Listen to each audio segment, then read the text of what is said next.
인생 성형가 정영기입니다. 다시 만나서 반갑습니다. 오늘은 이름에 들어있는 바람에 대해서 이야기해 볼까 합니다. 우리가 태어나면 부모가 이름을 짓지요. 그런데 당신은 부모가 지어진 이름에 만족합니까? 그 이름을 자랑스럽게 생각합니까? 부모들은 자녀가 태어나면 그 이름에 잔뜩 바람을 집어넣습니다. 그 바람은 희망이자 풍 스쳐 지나가는 바람이죠. 그런데 우리 부모들이 영재다, 슬기다, 지혜다 이런 이름을 좋아하는 걸 보면 자녀들이 공부를 잘해서 좋은 자리를 잡고 그리고 잘 먹고 잘 살기를 바란다는 이야기죠. 하지만 부모가 천재라고 이름을 짓는다고 자녀가 천재로 자랍니까? 오히려 둔재라면 천재라는 이름이 부담되어서 제대로 능력을 발휘하지 못할 겁니다. 우리나라에 어릴 때는 그렇게 천재가 많지만 한 20살만 넘으면 그 많던 천재가 사라지는 이유가 아마 부모가 지나치게 바람을 많이 넣었는데 자녀가 그것을 감당할 수 없어서일 겁니다. 때로는 부모가 좋지 않은 이름을 지어주는 경우도 있죠. 일부러 그런 건 아니지만 그 어감이 안 좋다든가 또 의미가 안 좋다든가 그래서 자녀들이 놀림을 당하는 수도 있고 그러죠. 이름을 잘 짓든 잘못 짓든 자녀가 자라서 그 이름에 대해서 불만을 가진 사람들은 이름을 고치기도 합니다. 부모를 바꿀 수는 없잖아요. 그렇다고 자기 혁신은 또 얼마나 어렵습니까? 그러나 비교적 쉬운 계명은 절차를 밟으면 할 수 있으니까 많이 합니다. 2005년 계명 신청 절차를 간소화하자 해마다 15만 명 이상이 법원에 계명 신청을 했다고 합니다. 그 숫자는 경찰 숫자만큼입니다. 그러니까 1년에 그 정도니까 어마어마하죠. 그 사람들이 계명을 신청하는 이유는 한자를 한글로 바꾼다든가 한글을 한자로 바꾼다든가 또는 잘못 기재했다거나 또는 학렬을 벗어난다거나 학렬을 따른다거나 이런 경우에 이름을 고친다고 합니다. 계명 도우미가 있고 그리고 장명가 성명 철학가들은 이름을 바꾸면 당신의 운명이 바뀝니다. 이렇게 광고를 하는 수도 있고 그러죠. 그만큼 그 계명 시장이 상당히 크다는 이야기죠. 그리고 그 계명을 한 사람들은 자기 이름에 대한 어떤 그 자긍심 그리고 이름이 갖는 어떤 신비성, 매직 그런 것을 믿어서 자기 운명이 안 될 때, 자기 사업이 안 풀릴 때 이름을 바꾸는 수도 있습니다. 제 주변에도 보면 이렇게 이름을 몇 번씩이나 바꾼 사람이 있는데 문제는 이름이 이게 사회적 약속인데 그렇게 이름을 자꾸 바꾸다 보면 그 정체성도 흐려지고 또 다른 사람들이 믿업지 않게 보는 측면이 있죠. 그런 차원에서 이를테면 치국, 나라를 다스리라고 이름을 지었지만 그 성씨가 김이면 김치국이 되잖아요. 그럼 놀림 대상이 되죠. 그렇게 다른 사람이 놀림거리가 되게 이름을 지어서 어릴 때 감당하지 못한다면 꺾일 수가 있으니까 그 경우에는 이제 이름을 고쳐주는 게 좋죠. 제 이름은 정형기입니다. 다 성씨가 있지만 제 이렇게 족보를 들고 나왔는데 하동정 씨입니다. 그리고 여기에 이제 이름이 올라 있는 정도죠, 지금은. 이렇게 우리는 족보에 자기 이름이 올라 있는데 제 이름 형기도 첫 아들로서 20대 중반 아버지, 10대 후반 어머니가 고심해서 지어준 거죠. 기자는 학렬이니까 이름은 형인 셈이죠. 그 많은 한자 가운데 한자를 골랐는데 그게 형입니다. 만사형통하며 살라고. 근데 살아보니까 이게 만사형통하기가 힘들더라고요. 그래서 저는 만사형통까지는 욕심을 내려놓고 반사, 절반의 일이라도 이게 형자죠. 형통하기를 바라면서 살고 있습니다. 그런 정도면 만족합니다. 만사가 마음먹은 대로 잘 풀린다면야 얼마나 좋겠습니까?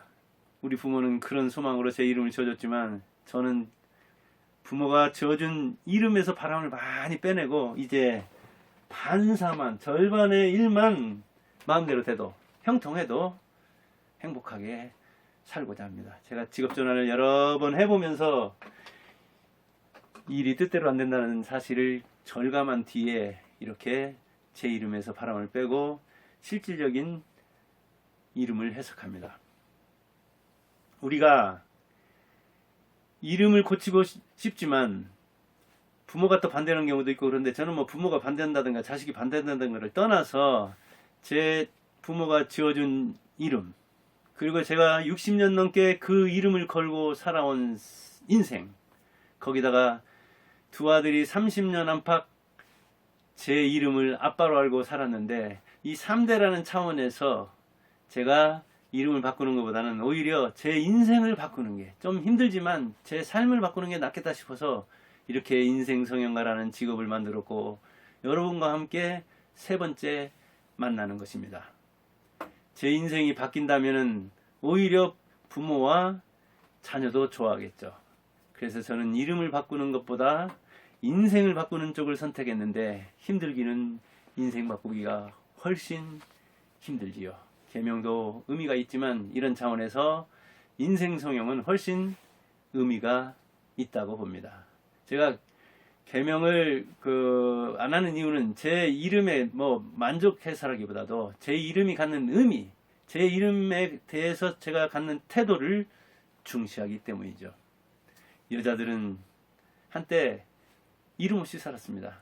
제가 어릴 때 교회 다니면서 보니까 이게 성녀가 많더라고요, 성녀. 근데 그 성녀를 저는 거룩한 여자인 줄 알았어요, 이게. 거룩한 여자. 근데 아니더라고요, 뒤에 보니까. 이 성녀더라고요. 김씨성을 가진 여자, 그 말이에요. 그러니까 이름이 없잖아요. 김씨성 여자, 김성녀, 박성녀, 정성녀. 그들이 이름 없이 살았지만 그들 인생이 역사가 아니라고 할 수 없습니다. 그들의 삶이 잘못됐다고 볼 수도 없지요. 그들은 이름 없이 살면서도 아이 낳아서 또 자라니까 아이 엄마가 되었고, 또 시집가니까 뭐 전주댁이 되었고 진안댁이 되었죠. 5주 가면 택배 기사가 이름을 불러주니까 아줌마들한테 인기라고 할 정도잖아요. 그만큼 사회생활을 안 하면 여자는 자기 이름 들을 기회가 적다는 얘기죠. 제 고향 그 친구 엄마 중에 영남댁이 있습니다. 경남 함양 출신입니다. 전라북도에서 장수해서 넘어가면 60년대 넘어가면 함양이 있는데, 거기서 시집 왔는데 함양댁도 아니고 경남댁도 아니고 영남댁입니다. 우리는 이처럼 영남 대표로 온 가문의 엄마, 그러니 그 인생이 얼마나 고달팠겠습니까? 어찌 보면 참고 견뎌야 했겠죠. 영남 사람 잘못하면 그렇지 않아도 영남 호남 갈등도 있고 그렇지 않습니까? 영남댁 그렇게 살다가 얼마 전에 돌아갔습니다. 남자 역시 마찬가지입니다. 우리는 국가라고 하는데 이 국가라고 하는 것도 사실은 집으로 본 겁니다. 이렇게 나라, 국, 그리고 집 갖다 쓰잖아요. 이렇게 나라마저도 집으로 봤습니다. 그래서 우리는 국가의 남자라면 대표로서, 그 다음에 본가의 대표로서 가정을 이루고 가장을 이루고 가문의 영광을 위해서 입신양명해야 한다고 봤죠. 전부 이 집가짜로 연결되어 있잖아요. 그러니까 집에 가둔 거예요, 우리를 어찌 보면. 그러니 남자가 국가를 위해서 목숨을 내놓을 수도 있어야 된다. 멸사봉공. 산은 죽이고 공을 살려야 한다는 이런 성공 후사 의식을 가지고 살도록 했죠. 그러다 보니까 우리는 나라의 개인을 바쳐서 충성을 해야 한다는 의식을 가지고 이런 국가를 위해서 우리가 일가를 이뤄서, 그리고 입신양명 출세해서 이름을 떨쳐야 그게 효도의 마지막이다 하고 옛날 경전들에서 이야기를 했죠. 그러다 보니까 그 조선시대만 그런 게 아니라 이 삼국시대 때도 한자가 들어왔을 때는 유교의 입각에서 그 입신론을 폈습니다. 계백장군 아내가 계백장군이 출잔하려고 할 때 그랬다고 하잖아요. 당신은 이름을 위해서 죽는다. 이제 호랑이는 죽어서 가죽 남기고 사람은 죽어서 이름 남긴다는 얘기를 뒤집어서 그런 거죠. 그렇지만 계백 장군이나 그럴 수 있었지 무명인은 이름 못 남깁니다. 그때 무명용사 중에 나가서 싸웠는데 한 사람이라도 기억합니까? 어때요? 그때 무명용사들이 자기 목숨을 나라를 위해서 바쳤을까요? 어쩔 수 없이 죽지 못해서 아마 싸웠을 겁니다. 요즘에도 자살한 사람이 있으면 유명인은 드러나지만 무명인은 어디에서 몇 명 집단 자살. 그리고 이름은 드러나지 않죠. 요전에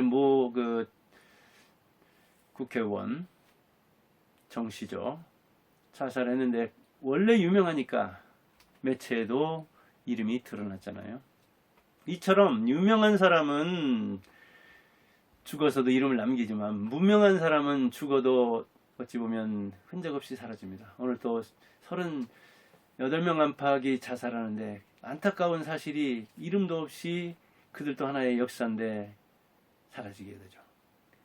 우리가 어떤 사람에게 진우주다 하고 불러줘요. 그래서 부모도 자신도 그리고 남들도 그렇게 진짜 우주라고 불러준다고 그 사람이 우주가 됩니까?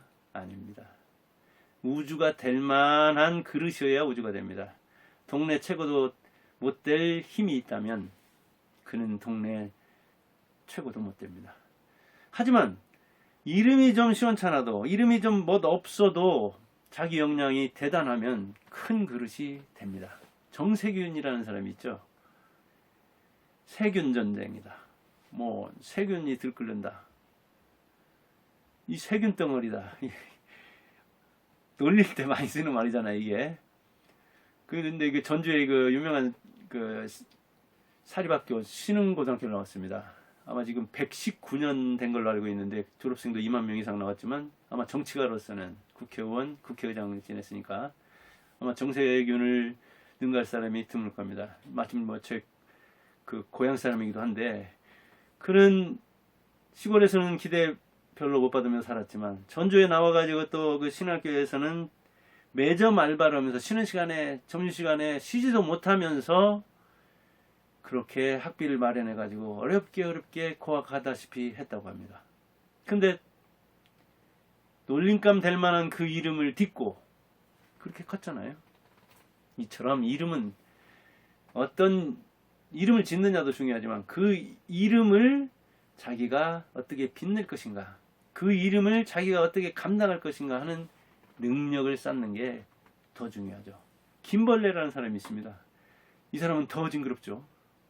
원래는 김평호인데 방송국에 아르바이트로 갔더니 한 직원이 여기저기 막 쏘다니는 게 재빠르게 다니는 게 꼭 벌레 같다고 해가지고 벌레로 졌죠. 얼마나 비칭입니까? 모욕감 느꼈겠습니까? 분노할 만하지만 그 어린 나이에 그것을 절제하고 음향을 배워서 한국 최고의 음향가로 통하죠.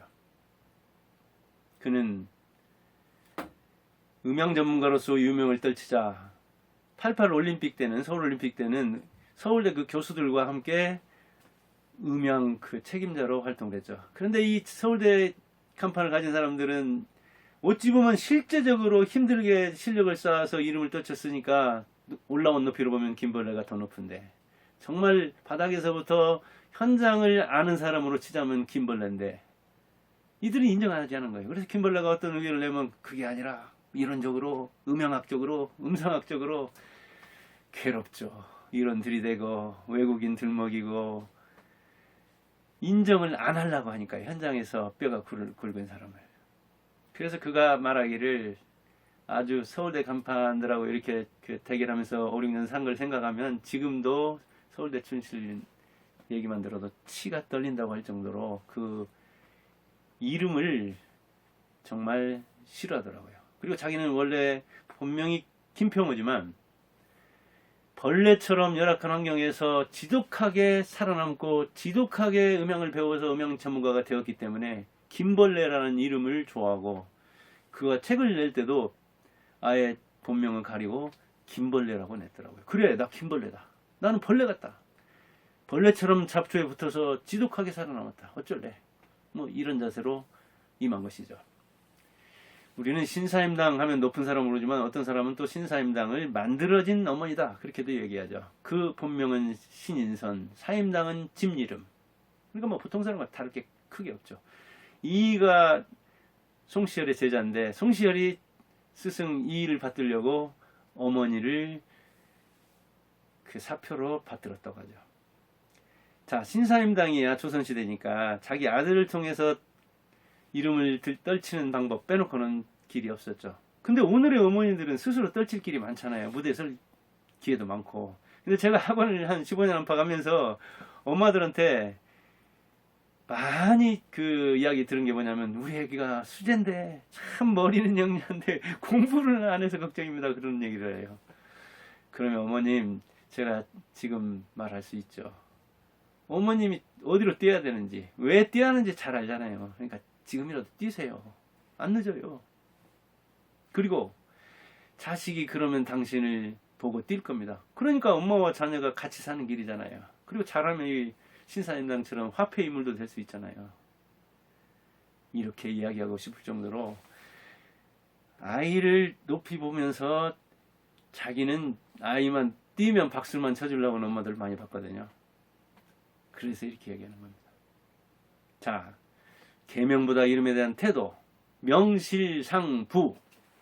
그래요. 이름과 실제가 부합해야 되죠. 이거 뭐 약자로 쓴 건데 명실이 이름과 실제가 하나여야 되죠. 제가 그 이름에 대한 태도가 중요하다고 하면 그러면 이름을 멋지게 생각하고 이름에 대한 어떤 태도를 열정을 가지면 성공할 수 있느냐? 그건 아니죠. 물론 실천력이 있어야 되고 실력이 있어야 되죠. 그렇지만 기왕이면 나 잘생긴 사람이다. 아, 얼굴 이거 손으로 가려지는 거잖아요. 그리고 이름 그거 조금 고심하면 잘 질 수 있는 거잖아요. 그런 것에 대해서 너무 이를테면 열등감을 가질 게 아니라 자긍심을 갖자는 얘기죠. 내 얼굴 괜찮은 사람이다. 나 잘났다. 내 이름 멋지다. 의미가 담겨있다. 바람은 너무 들어있어서 좀 빼고 싶다. 우리는 자기 이름에 대한 어떤 자긍심을 지니고 자기 이름에 대한 책임력이 필요하죠. 인기를 가진 연예인에게 박수를 치기보다 자기 이름을 바라볼 필요가 있죠. 그게 더 중요합니다. 그렇다고 이름이 사람은 아닙니다. 제가 고등학교를 나온 지가 벌써 40년 가까이 됩니다. 근데 어쩌다가 이제 진짜 40여 년 만에 만나는 친구들도 있거든. 그때는 서로 이름을 모릅니다. 그래서 제가 이름을 일러주면 마치 저를 아는 것처럼 얘기합니다. 이름을 안다고 고등학교 3년 시절을 알 뿐이지 그 이후에 40년 동안 지냈는데 그때 정영기는 지금의 정영기가 아닙니다. 저는 날마다 다시 태어나니까요. 여러분도 마찬가지입니다. 여러분도 매일 새롭게 태어나니까 어제의 당신이 아닙니다. 저는 성명 철학에 대해서 대단한 욕심을 갖고 있지 않습니다. 제가 부모 형제에게 욕을 안 먹게 하면 제 이름 때문에 부모 형제가 장애를 받지 않으면 저는 괜찮게 생각합니다. 물론 제가 이름을 떨쳐서 부모 형제에게 도움이 된다면 더욱 좋겠고 남까지 돕는다면 더욱 좋겠죠. 그래서 인생 성형을 차린 측면도 있습니다. 지금 이 순간 당신 머리에 떠오르는 사람 이름이 누구입니까? 그와 얽힌 감정 때문이죠? 그와 얽힌 관계 때문이죠? 그렇습니다. 당신은 누군가에게 얽혀 있는 사람입니다. 감정적으로, 심리적으로, 경제적으로, 사회, 문화, 종교적으로 얽힌 사람입니다. 그렇기 때문에 당신 머리 위에 떠오르는 그 사람, 한 사람만 딱 걸러보세요. 그리고 당신도 그 머리에 들어갈 수 있도록 해보세요. 당신의 이름은 무엇입니까? 바람을 빼고 적절하게 이 공기압을 조정한다면, 여기서 제가 이야기하는 바람은 계속 바람 하니까 그런데 이 희망할 때 발할 희자이기도 하지만 바람풍 할 때의 바람이기도 합니다. 그러니까 우리의 희망 또는 바람처럼 이름은 또 덧없는 측면도 있습니다. 여러분이 자기 이름에 책임을 지고 그 이름에 걸맞는 사람, 알맞은 사람이 되도록 노력하기 바라면서 오늘은 이름이야 바람일 뿐이다. 그리고 거기에 부합하도록 사는 것, 그 이름에 멋지게 대응하는 것, 그 이름을 가치 있게 생각하면서 그 이름에 대한 태도를 바람직하게 생각하는 것이 인생 성형의 첩경이다, 지름길이다 하는 이야기를 가지고 여러분과 함께 생각해 봤습니다. 여러분의 이름을 멋지게 빛내는 사람이 되기 바랍니다.